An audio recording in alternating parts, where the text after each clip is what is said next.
10,000 को जो 2 नवंबर को नियुक्ति पत्र बांटा जा रहा है, ये सही नियुक्ति पत्र है? अगर इसमें से फर्जी बहाली निकलता है तो क्या नीतीश जी और तेजस्वी जी इस्तीफा देंगे?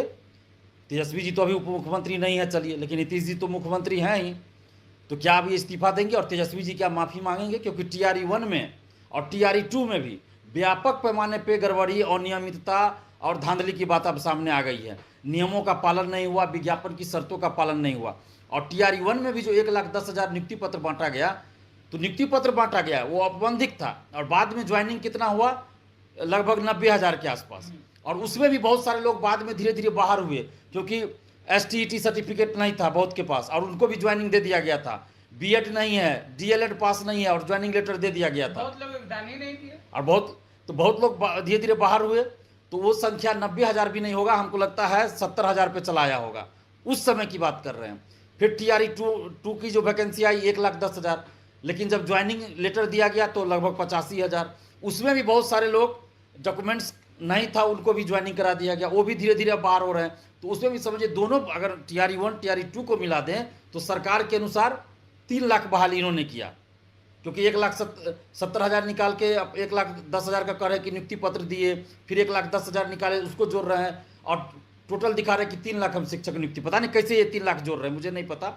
और बाकी सब जगह कर रहे हैं कि 5 लाख नौकरी दिए, तो मुझे नहीं पता ये डाटा कहाँ से, वो लोग को बताना चाहिए। लेकिन हम जहाँ तक देख रहे हैं तो TRE 1 TRE 2 मिलाकर 1 लाख भी सही से वैकेंसी नहीं होता है, 1 लाख भी नहीं होता है। और इसमें भी कितने बेरोजगार युवा को नौकरी मिला, बिहारी बेरोजगार युवा को, बाहर के लोग मार गए, बाहर के ज़्यादा लोग आ गए, वो अब पोल खुल रहा है धीरे धीरे। उसके बाद नियोजित शिक्षक 40-50 हज़ार से ज़्यादा तो नियोजित शिक्षक जो पहले से जॉब में है वही इसमें सेलेक्ट हुए, तो आपने तो जॉब वाले को जॉब दिया, बेरोजगार बिहारी युवाओं को कितने को नौकरी दिया आपने? यानी फ्रेश बहाली तो हुआ ही नहीं, बहुत कम को हुआ। तो ये जो सरकार फर्जी डाटा एक तरह से चुनाव प्रचार सब जगह कर रही है, नेता लोग कर रहे हैं, तेजस्वी यादव जी हो या नीतीश जी हो या कोई भी हो, ये गलत चीज़ हो रहा है। और TRE 1 TRE 2 में देखिए बड़े पैमाने पे धांधली, सेटिंग और फर्जीवाड़ा की बातें सामने आ रही। हमने उस समय भी कहा था, TRE 1 के रिजल्ट के बाद भी हमने कहा था कि काउंसलिंग BPSC करवाएं, क्योंकि जब विज्ञापन BPSC ने निकाला, रिजल्ट BPSC ने दिया, तो काउंसलिंग भी BPSC ही करवाए, क्योंकि अगर कुछ गड़बड़ी होती है तो सीधा सीधा BPSC जिम्मेवार होगी, दोषी होगी। लेकिन सरकार ने क्या किया, BPSC से काउंसलिंग नहीं करवा के शिक्षा विभाग से करवाया। अब शिक्षा विभाग क्या कह गया कि BPSC की गलती है, BPSC कहेगी कि शिक्षा विभाग की गलती है, और दोनों मतलब एक दूसरे पे आरोप प्रत्यारोप होगा, और बीच में पिसाएगा कौन? तो ये अभ्यर्थी, बेरोजगार अभ्यर्थी। और यही हो रहा है। अब देखिए ना, रिजल्ट BPSC ने दे दिया, काउंसलिंग शिक्षा विभाग करवाया।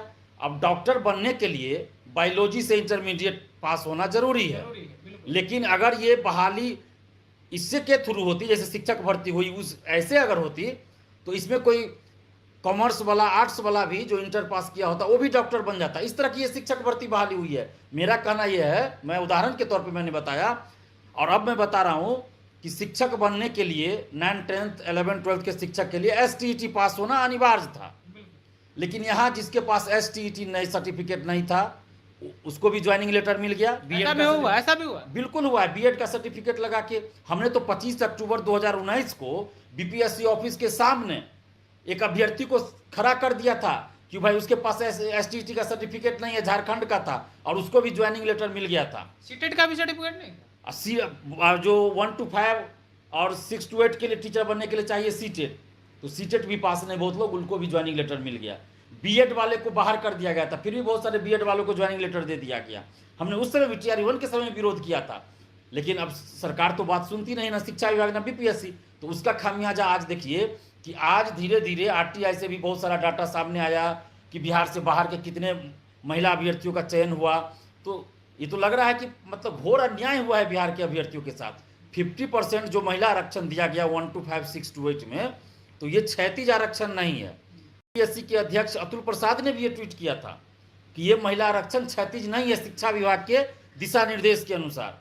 तो जब क्षैतिज आरक्षण नहीं है तो इसका मतलब वो आरक्षण सिर्फ बिहार की महिलाओं को मिलना चाहिए, बाहर वाले को भी मिल गया। इसमें वही तो अब सामने आ रहा है ना कि बिहार से बाहर की महिला को भी मिला है। इसका एग्जैक्ट डाटा आना चाहिए, जैसे RTI से डाटा आया है कि बिहार से बाहर की कितने महिलाओं का सिलेक्शन जनरल कैटेगरी में हुआ है, तो जो जनरल कैटेगरी का सीट है उससे ज़्यादा हो जा रहा है संख्या।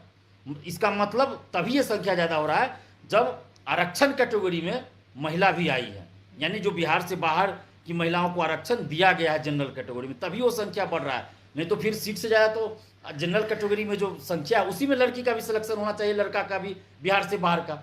लेकिन ये बिहार से बाहर की महिलाओं को भी 50% महिला आरक्षण में दिया गया है, मुझे लगता बड़ा है। खुलासा कर रहे हैं दिलीप जी। ये तो बीपीएससी को जवाब देना चाहिए ना, बीपीएससी को ये जवाब देना चाहिए कि आपने बिहार से बाहर की महिला को आरक्षण 50% वाला जो 1 to 5 6 to 8 उसमें दिया है कि नहीं दिया है। 35% का तो है क्लियर कि वो दिया गया है आरक्षण। वो तो बीपीएससी का आरटीआई का भी हमारे पास 4 साल पहले का डाटा है सिविल सेवा में कि 35% आरक्षण का लाभ बिहार से बाहर की महिलाओं को जनरल कैटेगरी में बीपीएससी हो, बीएसएससी हो या दरोगा बहाली, सिपाही बहाली सब में दिया जाता है 35%। लेकिन ये 50% जो बाहर आरक्षण है, महिला आरक्षण 1 to 5 6 to 8 न्यूनतम 50% आरक्षण की बात कही गई है। तो इसमें ये क्षैतिज आरक्षण नहीं हुआ, तो इसलिए बिहार से बाहर की महिलाओं को आरक्षण का लाभ नहीं मिलना चाहिए। और ये बात हमने उस समय भी कहा था जब डोमिसाइल हटाया गया था, हमने सवाल भी किया था और एक पत्रकार महोदय ने भी सवाल किया था इनसे। उस समय बिहार के मुख्य सचिव थे आमिर सुबहानी जी, जब प्रेस कॉन्फ्रेंस कर रहे थे डोमिसाइल हटाया गया था उसके बाद, तो सवाल किया गया था कि आरक्षण जो महिला आरक्षण है उसका लाभ बिहार से बाहर की महिलाओं को भी मिलेगा।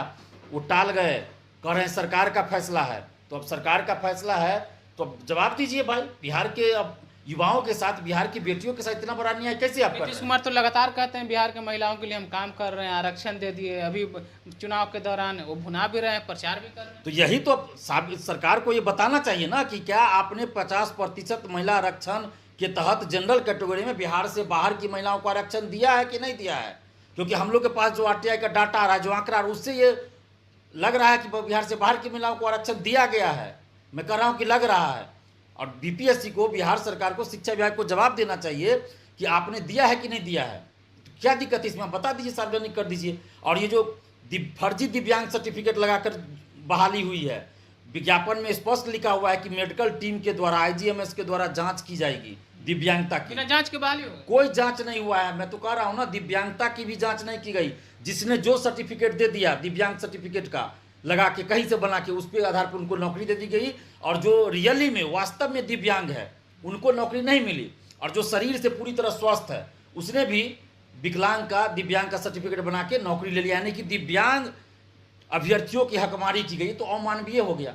उसके बाद आप देखिए फर्जी डोमिसाइल, बिहार से बाहर के अभ्यर्थी हैं, वो बिहार का आवासीय बना लिए हैं, रेसिडेंशियल सर्टिफिकेट बिहार का बना लिए हैं और बिहार का वासी होकर वो बिहार के नौकरी में आ गए हैं, फायदा उठा लिया। यहाँ तक कि वो बीसी, ईबीसी, एससी कैटेगरी का भी सर्टिफिकेट बना लिए हैं और वो भी जो जॉब में आ गए हैं। इसकी जांच क्यों नहीं सरकार करवा रही है? हम बार बार करें, बायोमेट्रिक आप जांच कीजिए। बीपीएससी का, हम लोगों के कहने पे बीपीएससी के तो अध्यक्ष अतुल प्रसाद ने बायोमेट्रिक की व्यवस्था की, क्योंकि हमने उनसे कहा था कि स्कॉलर बहुत बैठता है, दूसरे के बदला में दूसरा बैठता है एग्जाम सब में, तो आप बायोमेट्रिक लाइए ताकि कभी भी उसकी जांच हो जाए। तो अतुल प्रसाद जी ने बायोमेट्रिक